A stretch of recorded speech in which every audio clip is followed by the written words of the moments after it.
ILS be the set. Get in tune. All right.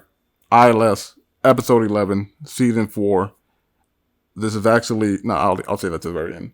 But we're back. Skip the week.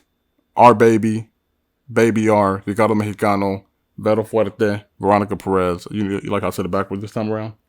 Yeah, Came with the alias I first. just, you know what? But I feel like I should have more monikers. That's the one thing that I took away from your thing. I'm like, how come people don't call me Baby V? You know, in high school, they used to call me Veronica Harmonica. I know. That was cute. Yeah, and it wasn't. Yes.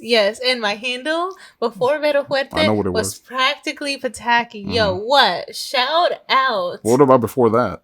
Well, no. I guess Karma was like your email. No. It was let's talk old handles. Okay, so before Vero Fuerte, I had practically Pataki because like shout out to the girl of PS 118, Pink Bow Girly. My ride or die. She's not. Yes, she is. Oh my gosh, my sister from another mean mister. Oh my gosh. And before that, it was Veronica Harmonica. And before that, I think it was, I don't know, some Karma's Hurricane. Yeah, I remember that, yeah. Y'all guys remember the, emo-ass Twitter handles and emails that you guys used to have? You were never emo. What are you talking about? You were never emo. No, yeah. Well, I mean, I was part of the scene. You were a scene kid. I was a scene kid. What's the difference between the scene kids and the emo kids? Is there something? Scene kid was just, like, hype and trends. So then the emo kids were what? Not hype and trends? Yeah, it was like everything but the hype and trends. Yeah. I don't understand that. What do you mean? Like what are you talking it was about? like the music at the end of the day and like really feeling something. I guess. Was that what are you talking about? That was the emo kids? Well, yeah, because it was kind of like a battle. It was like the emo kids versus the scene kids kind of thing. That was not how it was in my high school. In my high school, it was like all in one. Really? What were some of your old Twitter handles? Twitter. You got to realize I didn't start using Twitter until like later on. Or email. Scarface Street Gangster. That's the classic one. What did I have on Bebo? Y'all remember Bebo? No, what the hell is Bebo? You don't know what Bebo is? No, I don't know. What the hell is Bebo? Oh, I forgot what I had on Bebo. I really cannot remember. Bebo was like old social media. It was like pre-Facebook, pre-MySpace. It was like crazy. My first social was MySpace. Mine was Bebo and then MySpace because Bebo was like hot. I don't know how it got hot in Tyler. I was talking to I'm talking to a guy right now that actually his first social media was LiveJournal. Did you ever do that? No, not LiveJournal. People like a lot of people's first social media is like Club Penguin and stuff like that. I don't know what the fuck that is. Club Anyway, Penguin, hi, Toon hello, World. what's up? Yeah. Hey, what's going on, everybody? It's good to be here. We got another great episode in store for y'all. So when it comes to like the gimmicks, to the food, to everything we've been doing, it's been kind of like greasy. It's been kind of fatty. It's been not the most healthiest option that we have. You don't hear me complaining. That we've indulged in. So for this episode, did you give me like 3 different pots of chili? No, I didn't. Man. I thought we simplify it and just go and get some good old fashioned H2O. Are you serious right now? But the twist is, Vettel, they're all sparkling H2O. Okay. Ooh, no, like I'm not gonna hate. I love me some sparkling water. They're all sparkling water. What do people call it? There's some people are always when they ever see me drink sparkling water, they're like, "I'm sorry, I don't drink static." I'm like, "Excuse you?" Oh yeah. Excuse you? Yeah. I'm like, sorry, I don't drink invisible soda. I'm like, fuck you and your uppity ass shit. It's my favorite. Yeah. So it's sparkling water. It's a very diverse and of course topic. you can't tell what it is, but it's 3 different types of sparkling water, and you have to guess. You're gonna have to try to guess what it is. Flavors, you mean? Out of these 3 different flavors. Well, not even flavors. They're all basic mineral water, not even flavors. So if you look up here. Oh, so I have to guess the brand? Yeah. Bro, so you have to guess between. Is literally the blandest thing. You have to guess between Tehuacan. Between Topo Chico. And. Oh, that's interesting. Okay. And between Liquid Death. Yeah. Liquid Death is a sparkling water? I thought Liquid Death was just regular They have a regular water and they have a sparkling water version. Yeah. Okay. All right. So we have circle, square, and triangle. I just put it on there so I wouldn't forget like which one is which. Oh, yeah. Okay. So start at the very far left and make your way down. Very far left. Yeah. Okay. So this is mystery circle. And of course we got the question lined up as well. Okay. Or topic. So this is all going off the premise that different sparkling water tastes different, just like different I water guess so. tastes Yeah, different. pretty much. I like that. Yeah. Okay, all right. I'll give you a couple points for creativity there, Mexicano. And then I'll save it to the end, just because if I do it down the line, it'll be pretty this easy is to guess. definitely not okay. So this for sure Mhm. is not Topo Chico. It's not like Topo Chico is like more of a punch in your face. It does punch. It's a lot of spike to it. Mhm. Yeah. This is the blue one. The what's it called? Tehuacan. The Tehuacan. Tehuacan. The circle is the Tehuacan. Am I right? No, we'll save it to the end. Oh, okay. Yeah. Okay, Just because if I say it, you're gonna figure out which is which by the end. So. Okay, let me see. Is the No Sabo kid the next evolution of Latinos LatinX? Interesting. So let me give you a little bit of context. So yes. I was thinking, like when it comes to Hispanic, because I have seen this a little bit on the internet lately. So like when it comes to Hispanics, right, Latinos, Latinx, I feel like we're getting to that point, just like Italians, just like Irish people, just like white people came from Europe like hundreds of years ago, where a lot of the first generation has kind of died out, or is dying out, and you are left with second, third, fourth generation, right? And I feel like, oh crap, like I feel like Latino people are getting to that point now where the first generation kids are either getting older or even the ones that are old are dying off, and you're left with gosh, this is really depressing. No, it's not. I'll have you know that all my grandparents are still alive. No, Thank you very much. Yeah, for sure. But you know what I mean, right? It's getting to that trajectory where it's like, is the next evolution of the Chicano Chicana like the No Sabo kid? And and I say that with like, of course that's like the meme. To be a No Sabo kid. Isn't No Sabo like a derogatory term? Yeah. Like the No Sabo is like the Hispanic kid who can't speak Spanish properly. Mm-hmm, yeah, because it's really in touch in their culture. Because he's very Americanized. Yeah. But I say, like, is that the next evolution? Like once you get to that second, third, fourth. Not to say that people who are in those generations are not tied to their roots, but you see it not as prominent. So what are you saying, that the No Sabo kid is like replacing the fifth generation? Like I don't understand what you're saying. Yeah, replacing like the first, second generations, first, second, third generation. I don't know if they're replacing it. I wouldn't necessarily call that. Maybe replace is a harsh word, but I guess so. Like culturally, like their place in the U.S. I don't know. For me, it seems like the No Sabo kid has always kind of existed, and we just now have a name for it. Yeah. Like at the end of the day, like of course, it's always been here. I mean, by all intents and purposes, if you want to lay it out like that as a like No Sabo kid, like I don't know fluent Spanish, I'm not as like I can't name you, 3 bachata artists off the top of my head. Like, I don't know how to fully dance. Like, if that's the criteria, then, ladies and gents, you're looking at the host of In Living Spanglish, a No Sabo kid. But here's the thing, is that, like, I actually saw this interesting, like, Instagram reel on Instagram, obviously, the other day, earlier today, and it was basically talking about the No Sabo kids, and basically she was saying that it feels like kind of like a setup to be put in this country by your parents who had to work so hard to like build a life for us and like assimilate us and like work so hard to assimilate us in the country in some way.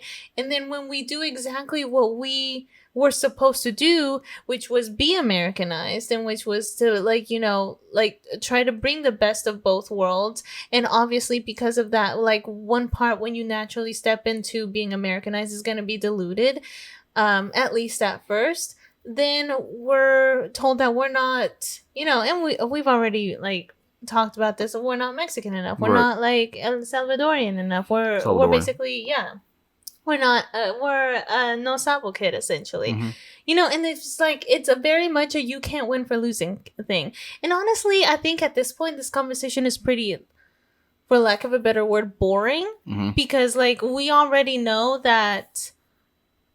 Like, for me, at the end of the day, like, the No Sabo thing, even though it was intended to be a derogatory term, like, it's all about the power that you give it, right? And I refuse to I feel like I can now at this juncture in my life, in this journey of reconnecting with my culture, I can be loud and proud about it, and like embrace the fact that I am a No Sabo kid, but and on the journey of like reconnecting back to my roots and still being all that who I am. That didn't answer your fucking question.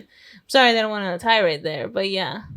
I don't know. I wouldn't call it the next evolution or anything like that. I would say it's a lot better than being called a white girl back in like middle school or high Oh school. my god, or an Oreo? Yeah, people or were a Twinkie? Yeah. Come on, bro. Yeah. At least this is kind of like cute. Clever, a little clever, yeah. This is kind of cute. Yeah, it's a cute name. I'll be a No Sabo kid. I always say that, like it's always a lot of like over compensation, and I say that because I feel like on some level, Latinos, wherever you may come from, whether it be the Caribbean, Mexico, South America, Central America, you're overcompensated because I feel like deep down inside, a lot of us, and I'll put myself in the conversation, know that there is a part of you that can never be that from that country. Yeah. And you start overcompensating, whether it be wardrobe, whether it be the music you listen to, the hairstyle, just your basic appearance, the way you talk. It's true. Like, even when you go back to your country to visit your primos or your abuelas or whoever, at the end of the day, like, they're gonna look at you and they're gonna think, oh, they're Mexican American. It's another world. Yeah. You're not Mexican, you're Mexican American. There's a difference. Like, no matter how in touch you think you are, they're gonna look at you differently. Not even Mexican. They won't even put that in front of you. It's straight up just American. Mm-hmm. It's straight up just Texan. Mm-hmm. Like, Yeah, and it's crazy because and then if you look at then you take yourself walking down the streets in the good U.S. of A. You're always gonna be seen first and foremost by store clerks, by police officers, by whoever, by whatever authority, as Mexican, as a brown folk. Like that's gonna be your first identity. Like it's so crazy. How? Yeah. I don't know. It's a dichotomy, For sure. Big word. Anyway, did I get the circle thing right? I told you I'm going to say it at the end. Oh, man. God, man. The end? Yeah, because do you understand what I'm saying? If I say it now, you're going to guess it pretty easily. Okay, all right. Got you. It's a whole thing of evolution. Okay, well, I think I'm right. Can I change my opinion if, I change my mind halfway through? I mean, you can, do, a retaste at the very end. Okay, all right. Well, I hope that you don't put too much ice in it because then, scientifically, it's going to, change up the taste. I did put ice, but, I mean, it's already water. Oh, it's already water. You know why? This is because you got that issue of not drinking anything warm. Like, how are you ever supposed to preserve the flavor if you drown everything in ice? The stuff that's warm that's not supposed to be warm sucks. If it's supposed to be warm, then cool. But if it's not supposed to be warm, it sucks. He gets so grossed out whenever I drink anything room temperature. God forbid I drink a bottle of water without putting it in the fridge for 3 hours. It should have been the 10th commandment. Call it the 11th commandment. Don't drink carbonated stuff warm. All right. Yeah. Are you gonna do the second one? Go ahead. Okay. Boom. Yeah, you're an animal for drinking stuff warm. Your mom's an animal. Yeah. This one is definitely Topo Chico. This one's 110% Topo Chico. I can feel it in my spirit. Okay, alright. So, the urge for Mexican moms to shop at Ross. You know what? Yeah. For my mom, it's TJ Maxx. TJ Maxx? Yeah. It's a little bit fancier. Yeah. She got a little bougie. She got a little more coin in her pocket jingling around in there. So she's like, you know what? Let me walk over across the parking lot to TJ Maxx. I mean, ultimately, this is like a joke, but I think I know this. I know the serious answer, but I want to hear your take of why Mexican moms love Ross. I don't know. I mean, I'm pretty sure I've never even heard of the Ross thing. I just know that my mom's always liked TJ Maxx. You've never walked to a Ross and see 40-year-old Mexican women like just devouring those racks? Maybe really? It was because you went shopping with your mom a lot, but Yeah, I kind of had no choice. Yeah. Yeah. I mean, ultimately, if I want to get serious, it has to do with poverty and. Oh my god! It does. It has to do with poverty and I mean, come on, bro. Where was the comedy in this episode? What do you mean? Okay. Look, there's comedy. There was plenty of comedy in that first part. Go ahead and keep talking about poverty. Look, Ross are placed in specific locations and get the clothes they have because they know low income people will flock to it. I mean, it's kind of the point of discount stores. I get it, but why are you going to assume that Mexican moms are low-income people? A lot of Mexican moms are low-income people. Okay. Because that's just the way the system's set up. Uh-huh. It sucks. I mean, well, Issa Rae would beg to disagree with you. Look, I'm not saying that women who are well off or even just like middle class, even though I don't really believe the middle class exists, can't shop at a Ross. Of course, you can shop wherever you want and, be frugal with your money, right? Like if you don't want to spend a lot and you rather get like discounted items, that's cool all day. I mean, I get stuff from Ross, from Burlington, stuff like that, from Marshalls. I have no problem with it. But you do see an overabundance of Hispanic women, of Black women who, probably more than likely are low income. Not all of them. She used to shop at a particular store a lot in my family. I had an aunt. I swear, I had a tia that was obsessed with bells. You remember bells? Yeah, I remember bells. It was bells? Yes. Yeah. Oh my gosh. Every single time she would come over our house, she would have like a new thing from bells, and of course, bells was kind of expensive. Well, no, but she would get everything on discount. She would go for the sales. She would use all the coupons and stuff like that. Yeah. So I mean, even you kind of like that dealer's clearance place. Yeah. No, I mean, because you showed it to me because your mom was really into it. Yeah. I mean, who doesn't like a good sale? Anyway. That's what I'm saying. The bigger picture of it is, of course, poverty. Yes. Poverty, you guys. Yes. Poverty. We're talking about poverty. We're talking about low-income people. Oh, my God. We're talking about just being able to eat one egg for dinner. That's what we're talking about. Good old poverty in the U.S. of A. Mm-hmm. Happy Halloween, everyone. Not Halloween anymore. No, it's November 3rd. What are you doing? We did our Halloween episode like 2 weeks ago. What are you doing? Anyway. We're going back to the past. Mm-hmm. All right. Can I do the third one now? Yeah. Okay. All right.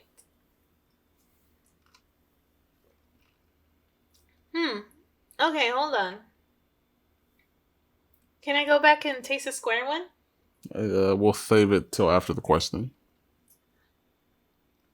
This is difficult. It's kind of the point. This is a very healthy show, by the way. Here I'm I telling am you. thinking that I was gonna like be drowning in like cookies and cakes, and you gave me a sparkling water challenge. You've been drowning in cake just off the air. Mm-hmm. Next time, don't buy like a giant pumpkin pie cheesecake from Costco. Oh yeah, you're gonna stop me from buying stuff. Okay, all right. So, jeez Louise. I mean, I'm gonna say this one's the Topo Chico one, and then the square one, the one in the center was Liquid Death, because I think I'm gonna be wrong. I don't know. This one's Topo Chico, this one's Liquid Death, and this one's the Tapa something. Okay, all right. So this question is the ending imperative? What the fuck does that mean? Is the ending imperative when it comes to just any medium? Movies, television, the ending of an album. Does the ending define if the series, if the movie was good or not? Mm-hmm. Okay. Yeah. Like, it could be like the greatest series leading up to that finale. I see what you're saying. Yeah. You know what's funny is that like there are so many shows that I've heard that have that reputation. Mm-hmm. Like shows that I've never even watched, but obviously have been like superbly popular in the zeitgeist. Like when you think about shows like again, I'm going to name off shows that I've never watched more than one episode of, but people were obsessed with. But then the last thing that I remember about the shows that anybody ever talked about was how sucky and how disappointing the finale was. And these are shows like Breaking Bad. These are shows like, hold on, I'm just listing. It's not like I can argue against you again. I've never seen these. So, okay. It's like shows like Breaking Bad. It's like Game of Thrones. It's like, Sopranos is a big one. Did Sopranos have a bad ending? Well, people didn't like it. I won't say it's bad.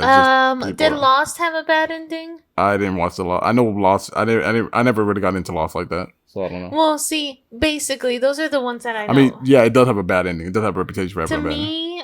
To me, to answer your question, to me, it can leave a sour note to the TV show that makes you love it overall less than I originally did. And I'm trying to think of the last TV show that gave me that feeling. But you already know this. I'm really bad about finishing TV shows. I know which one it was. Which one? The one with the red hair. The one about the husband cheating on him. Incredible Kimmy Schmidt. No, the one about the husband cheating on her and the husband. Spoiler alert: the husband who ended up killing that girl. And are you talking about the one that was on HBO Max? Yeah. I think, what is the name of that? Because if we don't find out, this will make for a bad radio podcast. It's Nicole Kidman is her name. Yeah, look up Nicole Kidman HBO show. Okay, let me see. Yeah, and you'll find it. That's the one Nicole Kidman HBO show. That's the one I always remember you not liking like at all. The Undoing. The Undoing. Yep. Yes. You didn't like that ending at all. That's like the last one I remember. Yeah. No, I didn't.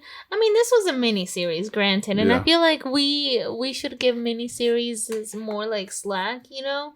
Because Hugh Grant was like the sexy doctor guy or whatever. Okay. Yeah, no, that sucked because I wanted it to have a bigger twist than it did, and it just gave me the same shit, and that's what disappointed. I hate it when I can predict the ending to a movie, mostly because I make a whole big thing out of not. Some people like to predict the ending. Some people like to look ahead and be like, "Oh, that guy's a killer." I'm like, no, I don't like to figure it out. I want the story to unfold to me. And no, I mean, the answer was so obvious that I predicted it straight from the jump, and that made me really mad. So no, that sucked. So even if the show is like 9 out of 10 episode, let's keep it simple, episode 1 through 9, bangers, bangers on bangers on bangers, and that 10 episode hit and it is just a sloppy mess, is that show still good?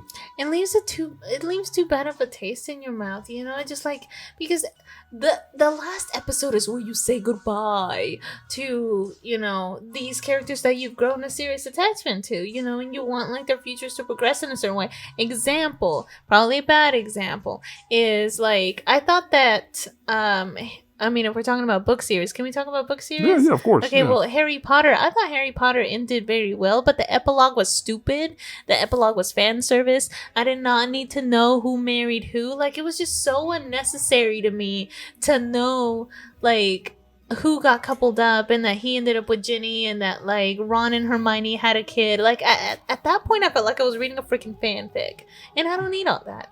Meanwhile, the Hunger Games trilogy, the third book, Mockingjay, gave me one of the best finales that I've ever read before in my life when it comes to book series. So, I mean, you can take that for the grain of salt. I do feel like, as well written as a TV show or a book can be, like, if you don't, like, cinch it in correctly, you can love it, but it does kind of stain your thought on the show overall. Here's a hot take. Like, I thought Insecure, like, as much as I freaking loved the whole show from beginning to end, I didn't think the finale was, like, lived up to my expectations.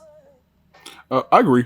Yeah, I don't think the finale was bad. Like, I'm talking more about, it's so hard to satisfy everyone. You know? For me, I was kind of more leaning towards finale that are, like, not definitively, but, like, most people can agree was bad, right? Insecure, I feel like it's a mixed bag. I don't think the ending was bad at all. Yeah, it was mixed bag. Yeah, I don't think it was. Sure. Yeah, Insecure to me wasn't a bad ending. It was just a little underwhelming. That's about it. What other finales can you think about that, like, you either didn't like or you had, like, so-so feelings about? Let me see. Recently? Or just at all? Anything that comes to mind? I remember the finale of Kim Possible. Kim Possible, so the drama when Ron Salvable and Kim Possible finally kiss at the prom, bro. And what's his name? Was it Aaron Carter? It wasn't Aaron Carter. It was Jesse McCartney. Yeah. That Jesse McCartney plays over their prom song. Like, but you talk about a finale. That is the perfect way to end the show, because that was the end of the show, right? Yes. I think so. Yeah. Yes. That was. Chef's kiss. Oh, I can't. El beso del. How do you say chef in Spanish? I really don't know. El cocinador. Yeah, I can't El beso del cocinador. I think it's just chef. I always hear people just say chef. To be honest, I'm gonna look it up. I'm sure there's because, like, the No Sabo kid, I am. I can't remember. Yeah, for me, it's a, like I said, it's kind of a cocinero. So it's just cocinero. Okay. Yeah. To me, yeah, it is kind of like a mixed bag for me, because there is times where I'm like, that ending was kind of bad, but because the show was so good, it kind of made up for it. Just like with albums, like there's certain albums where I'm like, this album is like amazing from like 1 through 9, but those last two songs. What's your ratio for a song to be like a song or an album? Sorry. What's your ratio for an album to be to be like worth it for you to say this was a good album? Depending on how many tracks. For me, it's at least 6. Six songs has to be good. Yeah. Out of how many songs? That's the thing. That's what makes it. That's the difference maker. That's hard because now everything varies. You remember when all the albums had at least like 12 to 14 tracks, like no more than that? I'm a short album aficionado. Like I love when albums are short. Like to me, I do too. But like, okay, fine, 2/3. You give me 2/3 of the album, and it's everything. It's magic. Then I will consider it a good album. I agree. Like if we keep it on an average. Let's say it's a 14-track album. If only 4 songs are bad, I'll still call it good. So it's 14, but only 10 out of the 14 you like, I'll still call it a good album. Would you consider the Freddie Gibbs album a good album? Yeah. I think there's only like 3. What was your ratio for that one? I can't remember how many tracks are on. I think it's like 16 or 17. And I think there's maybe 3 that I don't like. 3 or 4. So yeah, I like it. Yeah. Okay. Yeah. Okay. All right. So are we gonna decide once and for all? So you can go ahead and try them again if you want, just to get a last sip of what you think it may be. Got the soothing background music. I feel like I'm starting to change my mind a little bit. And then I want you to actually, and I'll pass them to you. I want you to place where along right here. Okay, which all right, one? pass them to me. Okay, so where do you think that Tehuacan? Okay, hold on.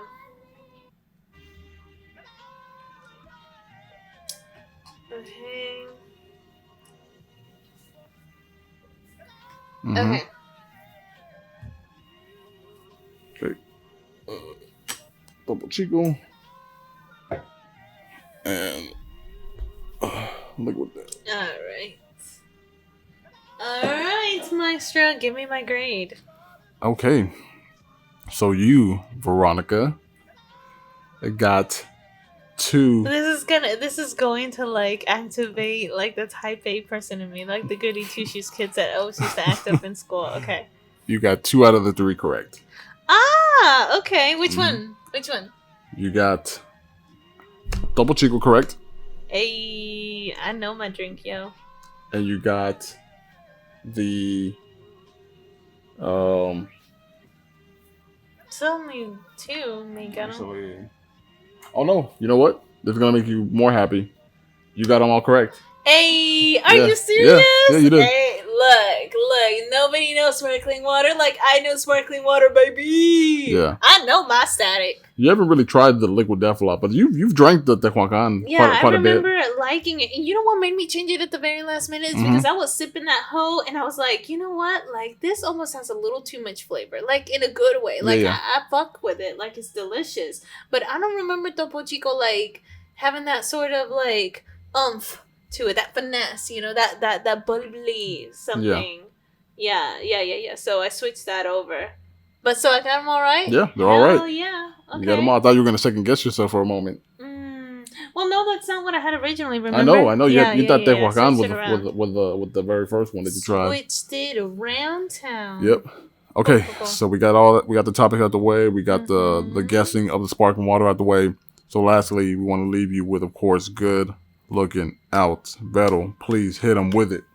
Can you pass me the double chico too, by the way? So I can just no, the cup. This one to drink it? Yeah. Okay. All right, you guys. So I guess for this week, what I have for you in regards to good looking out is actually I'm gonna switch it up for you a little bit, and I'm going to have a good looking don't. Well, actually, no. I mean, it's still a good looking out if you tell someone what not to watch, right? Because you're telling them, hey, like, skip on this. Like, I'm looking out for you. So, yeah. Anyway. Good looking not. Yes, good looking not. Yeah. Okay.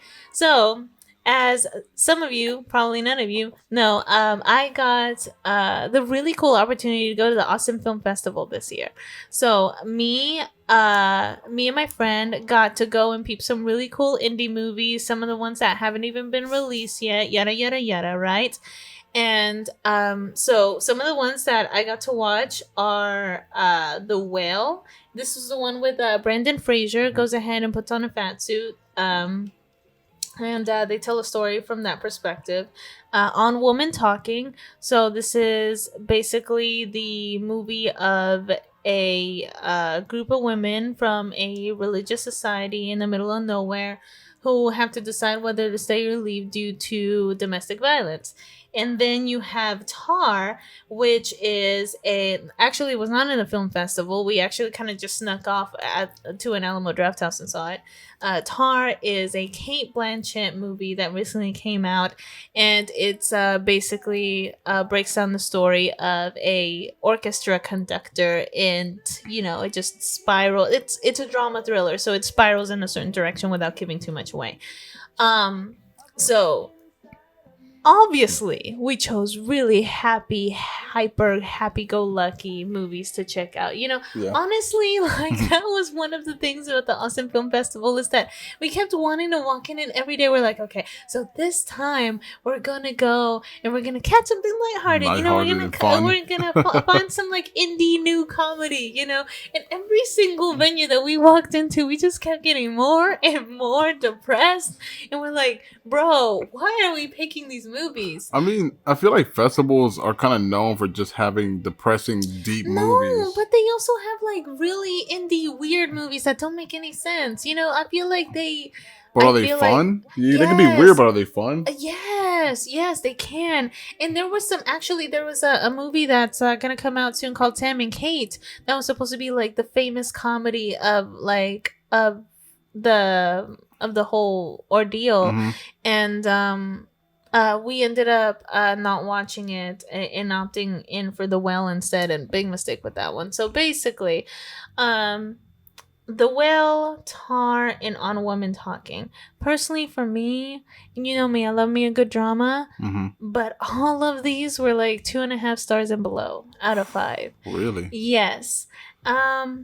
And for different reasons, I'm like, y'all can go ahead, y'all can watch it for yourself.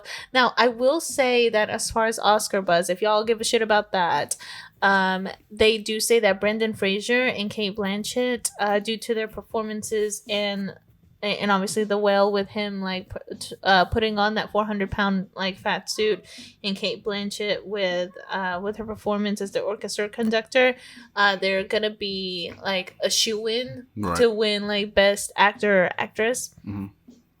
But me personally, I mean, The Whale, I guess, tried to have some sort of message, but to me it felt really emotionally abusive or emotionally exploitive. And I'm not going to tell you a lot about it, but basically what I will say that they did very well is that they essentially used it was a one-shot take, the entire one camera panning the entire time that they were in one room. So the whole story stays inside this one man's house. And I thought that was really, really interesting. I thought the score to both of these movies were freaking wonderful. Like, I have so much to say as far as how beautiful the camera work was, how beautiful the score was, etc., etc. But at the end of the day, was the story any good? With Tar is the one where I am the weirdo in my friend group. I'm telling you, Nick, the friend that I went with to Austin Film Festival with, he loved it. Horace, my other friend from work, loved it. And then like everybody is telling me that I'm freaking crazy for not connecting the dots and not getting it. And I think like Kate Blanchett really committed to the role. I thought that she was really great in it. But I feel like the way that they wrote the story was just, I don't know, maybe my mind is too innocent to try to connect the dots to like where they finally led up to the big reveal of this is this person and this is what she's done. I'm like, okay, are we sure? Like, are those like the breadcrumbs that I was supposed to follow? Like, I don't, it didn't punch me in the gut when they finally kind of like slowly unwrapped what kind of person she really was. But yeah, so I would say go ahead and skip those. if you can. Like, I mean, don't let the Oscar buzz fool you. I would go ahead and skip those and watch something more lighthearted. That is my good looking out. Take it or leave it. So how many did you watch in total? I think that we watched, honestly, like, we did a good mix of like panels. Like, so we did. In fact, I enjoyed the panels even more because we got to um we got to listen to like the writers of the Superstore like talk and stuff like that on like comedy and rom-coms and different things like that, and like lifetime like movie writers. But I would say we saw maybe 5 movies in total over the course of the weekend, and we did a lot of panels, and I thought it was definitely worth it. But yeah, for sure. It was fun. It was fun overall, but yeah, strong opinions on those for sure. Skip them. So pretty much all the movies you saw, you didn't really like. Yeah. Yeah, but that's what I'm. But at least now I know. You know, I have very, very strong opinions on all of them. The Nanny was pretty good. I will say that. I don't know which one's that one. Nanny. Let's see. It is I from. can't remember what it sounds familiar, but I can't really put my finger on it. Like what is it exactly? It's a horror thriller, and it is by the director Nikiatu Jusu, and she was actually there for the Q&A, and it's actually basically it's a horror thriller about an African woman who takes a job as a nanny, and like creepy shit ensues, but it is one of the most beautiful like cinematography like that I've ever seen. It's very Moonlight-esque. And honestly, I thought it was the most enjoyable watch out of all of them, so maybe that should be my good looking out. If you have to decide between all 4 of these movies, like, just go watch a nanny or go watch something lighthearted. Okay. Good to know. Yeah, just avoid the movie she mentioned and watch the nanny. Yeah, there you go. That's what it is. So for me, my good looking out is actually just recommending an artist that I really like. Your Old Droog. You've heard him, right? Your Old Droog. It's Russian for your old friend. That's his rap name. He's released like a pretty good stint of like recent albums that I really like. One was called Yod Stewart, or play on words of Rod Stewart. The Yod Father, obviously like Godfather.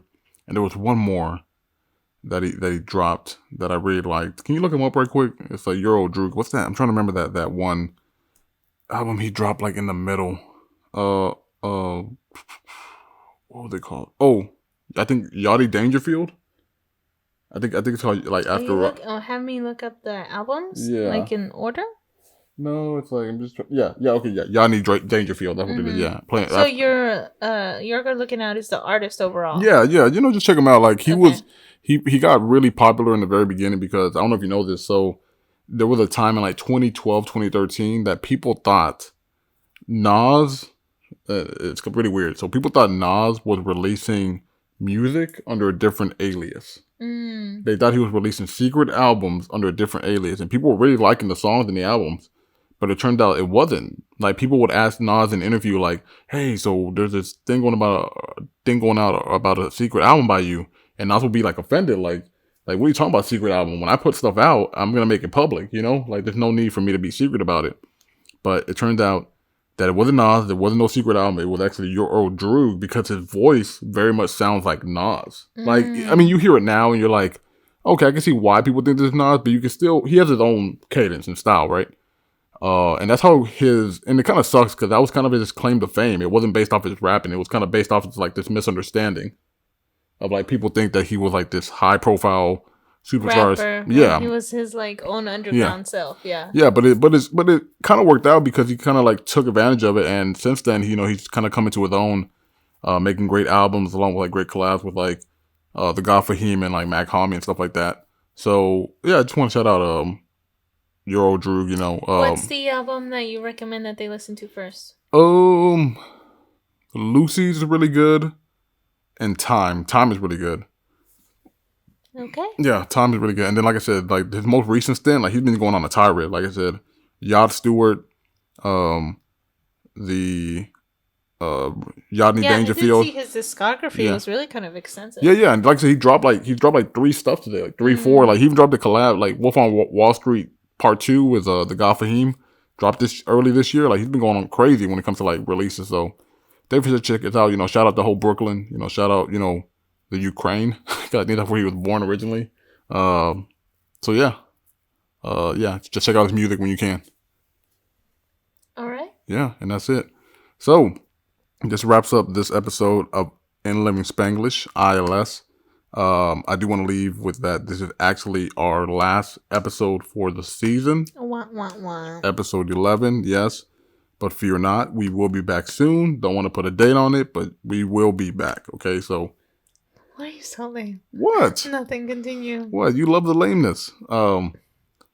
Just appreciate everybody who continues to listen, everybody who watches the videos. Reaches out to us, just gives us comments, just when they DM us. Yeah. Encouragement, love, light, all of that. Yeah. Like we take it in and we for sure. Reciprocate it back to you. The smallest little notion of appreciation, it goes a mile away. In regards I'm still to me. like in awe sometimes like that. People just come up to us like, "Hey, I really like your show." I'm like, "Oh wow, okay. Yeah. Like word. Yeah, none of it goes unnoticed. Yeah, so, it really doesn't. Thank you. So thank you to everybody. So we are ILS, Mexican Natsu, Vero Fuerte, and we are out. Peace.